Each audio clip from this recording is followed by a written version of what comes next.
Hi guys, welcome back to my channel heal truly पे आप सभी का स्वागत है। मेरा नाम अमृता है। अगर आप मुझसे वन ऑन वन सेशन लेना चाहते हैं तो आप मुझसे healtruly.com पे भी कनेक्ट कर सकते हैं। दोस्तों, आज मैं आपके लिए कुछ ऐसी स्ट्रैटेजीज लेकर के आई हूँ जो आपको आपकी सेल्फ स्टीम को इम्प्रूव करने में मदद करेंगे। ओके, तो ऐसा कोई भी व्यक्ति अगर मुझे देख रहा है जो अपनी सेल्फ स्टीम पे काम करना चाहता है तो ये वीडियो आपके लिए है। ठीक है, आइए चलते हैं, समझते हैं सबसे पहले सेल्फ स्टीम होता क्या है। दोस्तों, सेल्फ स्टीम को अगर मैं बहुत ही सिंपल भाषा में बताऊं तो इसका मतलब है कि आप अपने आप को किस तरीके से देखते हैं। ठीक है, आप अपने आप को कैसे वैल्यू करते हैं, इसका मतलब होता है सेल्फ स्टीम। ठीक है, ये कोई ईगो नहीं है। ठीक है, don't mistake it with ego. ये सिंपली बताता है कि having balanced sense of self worth. It's having balance sense of self worth. Okay, तो आपको अगर ये इम्प्रूव करना है तो सबसे पहले आपको 5 चीज़ों पे ध्यान देना पड़ेगा। सबसे पहला आता है आपका बिल्ड डेली हैबिट्स। अब डेली हैबिट्स को बनाने के लिए हम 5 पिलर्स पे काम करते हैं। ठीक है, सबसे पहला लिविंग कॉन्शियसली। लिविंग कॉन्शियसली का मतलब जागरूक रहना। ठीक है, एग्जाम्पल देती हूँ। मान लीजिए आप किसी काम को करने जा रहे हैं और काम उसी बीच में आपने अपने फ़ोन को सोचा 2 मिनट चला ले। ठीक है, आप काम करने जा रहे थे और बीच में ही आपको फ़ोन दिखा, आप अपना फ़ोन चलाने लगे। ठीक है, बिना सोचे समझे कि आपके लिए वो काम ज़रूरी था जो आप करने जा रहे हो। तो जब आप कॉन्शियसली किसी काम को या कॉन्शियसली आप किसी भी काम को करोगे तो आपको क्या करना है, आपको जब आपको मान लीजिए आपको फ़ोन दिखा, आप अपने आप को बताओ कि नहीं, मुझे अभी ये ज़रूरी नहीं है, मुझे मेरा काम ज़रूरी है। ठीक है, तो इससे होगा क्या, जब हम कॉन्शियसली जीने लगते हैं तो इससे होगा क्या। सबसे पहले तो आपको एक सेंस ऑफ कंट्रोल आएगा। ठीक है, कि आपको लगेगा कि आप चीज़ों को कंट्रोल कर रहे हो, आप कंट्रोल हो नहीं रहे हो। जहाँ पे आपने अपने थॉट को डायरेक्ट किया कि आप क्या काम, आपने खुद को बताया कि वो काम मेरे लिए ज़रूरी है और आप वो काम करने चले गए। ठीक है, तो ये आपको सेंस ऑफ कंट्रोल देता है जिससे कि आपके अंदर सेल्फ स्टीम आता है, सेल्फ वर्थ आती है। ठीक है, तो पहली चीज़ है लिविंग कॉन्शियसली। दूसरा, सेल्फ एक्सेप्टेंस। देखो, आप जो भी हो, जैसे भी हो, जब आप अपनी रियलिटी को, जो भी आपकी रियलिटी है, उसको आप वैसे ही लेते हो तो होता क्या है। एग्जाम्पल देती हूँ। सपोज़ कीजिए आप बहुत अच्छे थे पढ़ने में, आपने कोई एग्ज़ाम दिया, आपका क्रैक नहीं हुआ। ठीक है, आप उसमें अच्छा नहीं कर पाए। तो रादर देन अगर आप उसको ये सोचोगे कि एज अ फेलियर, खुद को एज अ फेलियर लोगे, तो वो आपको, आपकी जो सेल्फ स्टीम है उसको गिराता है। जबकि आपको उस समय ये कहना चाहिए कि ठीक है, मुझे इस बार मैं नहीं कर पाया किसी वजह से, जो भी वजह होगी उसकी वजह थी। ठीक है, लैक ऑफ प्रिपरेशन हो सकता है, बहुत सारी चीज़ें हो सकती है, बहुत सारे फैक्टर्स हो सकते हैं। ठीक है, तो आप अगर उसको देख रहे हो, उसको समझ रहे हो, ठीक है, कि इन वजहों की वजह से मेरा ये पेपर नहीं क्रैक हो पाया। ठीक है, ये एक अलग चीज़ हो गई। और ये चीज़ एक्सेप्ट कर लेना कि मैं फेलियर हूँ क्योंकि मैं फेल हो गया, इट इज़ रॉन्ग। ये आपकी सेल्फ वर्थ को गिराता है। तो अगर आपको अपनी सेल्फ वर्थ इंप्रूव करनी है तो सबसे पहले अपनी रियलिटी एक्सेप्ट करो कि yes, I have failed, but next time I will do better. समझ आई बात। तो ये थी दूसरी चीज़। तीसरी चीज़, खुद की रिस्पॉन्सिबिलिटी लेना, सेल्फ रिस्पॉन्सिबिलिटी। सेल्फ रिस्पॉन्सिबिलिटी क्या होता है, देखो, आप मान लीजिए, आप एग्जाम्पल है जैसे कि आप कुछ भी करने जा रहे थे, किसी वजह से देरी हो गई। ठीक है, कुछ भी हो सकता है। Rather than blaming somebody else या सिचुएशन को या लाइफ को, अगर आप खुद की जिम्मेदारी लो, उसके लिए रिस्पॉन्सिबल फील करो, ठीक है, उसको समझो। तो आप क्या करोगे, आपके अंदर क्या सेंस आएगा कि आप पहली बात तो ब्लेम करना नहीं चालू करोगे, और आप जब खुद की जिम्मेदारी लेते हो वो आपको एक बेहतर इंसान बनाता है, वो आपको इम्प्रूवमेंट की तरफ लेके जाता है, क्योंकि आपको पता है कि मुझे काम करना है। ठीक है, और जब आप अपनी चीज़ों के लिए दूसरों को जिम्मेदार ठहराना शुरू कर देते हो तो कहीं ना कहीं आप अपने इम्प्रूवमेंट का स्कोप खो देते हो।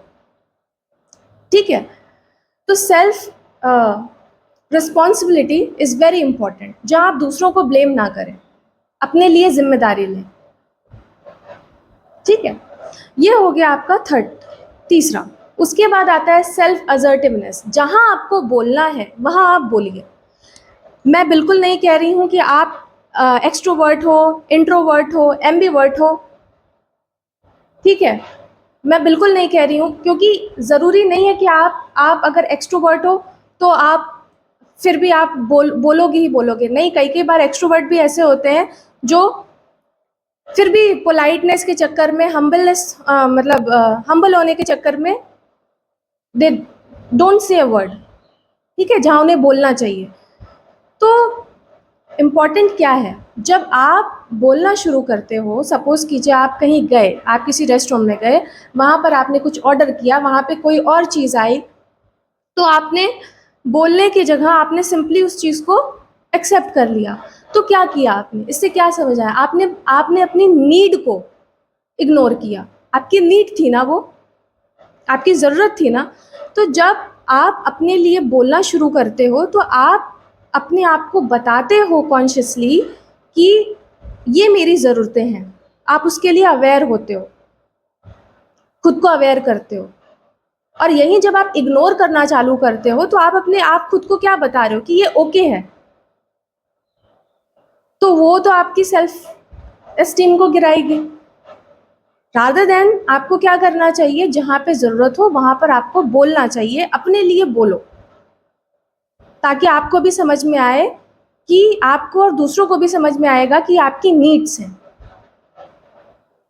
ठीक है, तो ये हमने बात करी सेल्फ असर्टिवनेस की। उसके बाद आता है फिफ्थ वन इज़ इंटीग्रिटी। देखो, integrity is very very important हर इंसान के लिए, कि आपकी जो वैल्यूज़ हैं आप उस पर खड़े रहो। पब्लिकली, प्राइवेट में, दोनों में सेम होनी चाहिए। अगर एग्जांपल देती हूँ, सपोज़ कीजिए आपके किसी फ्रेंड ने आपको अपना सीक्रेट बताया, तो आपने उसको जा कर के दूसरे को नहीं बोला। ठीक है, ये क्या देगा आपको? और वहीं अगर आपने 10 लोगों को बोल दिया, इससे क्या पता चलता है? देखो, जब आप दूसरों को नहीं बोलोगे, उसकी बातें नहीं फैलाओगे, पहली बात तो ये आपको कैसा खुद में बहुत ही प्राउड फील कराएगा कि आपको जो बात आपको कही गई थी उसको आपने अपनी तक रखा, कि आपके पास एक बेटर सेंस ऑफ होल्ड है। ठीक है, तो इंटीग्रिटी बहुत इंपॉर्टेंट है कि आप ऑनेस्टली अपने वैल्यूज़ को फॉलो कर रहे हो, नो मैटर कोई आपको देख रहा है या नहीं देख रहा है। नो मैटर कि 10 लोग आपको देख रहे हैं, कि आपको देखने वाला कोई भी नहीं है, आप अकेले हो, कोई भी नहीं है, लेकिन जो आपकी वैल्यूज़ हैं वो आप फॉलो करते हो। ठीक है, तो ये हमने 5 पिलर्स पे बात की कि इस तरीके से हम अपनी डेली हैबिट में अगर ये चीज़ें इन पैरामीटर्स को इंक्लूड करेंगे तो हम अपनी सेल्फ स्टीम को इम्प्रूव कर सकते हैं। ठीक है, अब इसमें मैं, देखो, 2 चीज़ें और ऐड करना चाहती हूँ। ये तो हमने समझा, 2 चीज़ें मेरे हिसाब से इसमें ऐड और करना है कि आप अपने इरैशनल थॉट्स को चैलेंज करो। कई बार होता क्या है कि हम ऐसा सोचते हैं कि, मान लीजिए कि आप ये अपने आप को कहते हो कि अगर मैं ये नहीं कर पाया तो आपने कोई चीज़ सेट की थी, आप उसे कर नहीं पाए। ठीक है, तो आपने अपने आप को, या आपके अंदर एक ऐसा थॉट आना जो आपको भी पता है इरैशनल है। क्या आपको सभी लोग प्यार कर सकते हैं? ऐसा हो सकता है कि आप सबके द्वारा बहुत ही ज़्यादा, आप ऐसा सोच सकते हो, ठीक है, कि मुझे सबसे प्यार मिले। ये एक सोच हो सकती है, लेकिन क्या ये पॉसिबल है? ठीक है, तो आप ऐसे जो सोच होते हैं ना, ऐसी जो थॉट प्रोसेस होते हैं, आप उसको चैलेंज करो। ठीक है, आप खुद को बताओ कि ज़रूरी नहीं है कि मुझे सब प्यार करें, ज़रूरी नहीं है कि मुझे सब एक्सेप्ट करें। ठीक है, तो आपके अंदर ये सेंस होना ज़रूरी है कि कहाँ आप इर्रेशनल हो रहे हो। ठीक है, ये भी आपका बहुत हद तक आपकी सेल्फ वर्थ को डिफाइन करता है। जब आप इस लेंस से खुद को देखने लगते हो कि अगर मैं ऐसा नहीं, सर्टेन वे में अगर मैं काम नहीं करूँगा तो मुझे लोग नहीं समझेंगे या मुझे लोग नहीं एक्सेप्ट करेंगे। ठीक है, ना करें एक्सेप्ट। ठीक है, किस हद तक आपको ये समझना, मतलब किस हद तक आपको कंफर्टेबल होना है इस वे में कि आपको खुद को नहीं गिराना है। तो उसके लिए अपने इर्रेशनल थॉट को पकड़ना बहुत ज़रूरी है। ठीक है, उसको लॉजिकल वे में समझना, उससे उस खुद को कभी क्वेश्चन करो।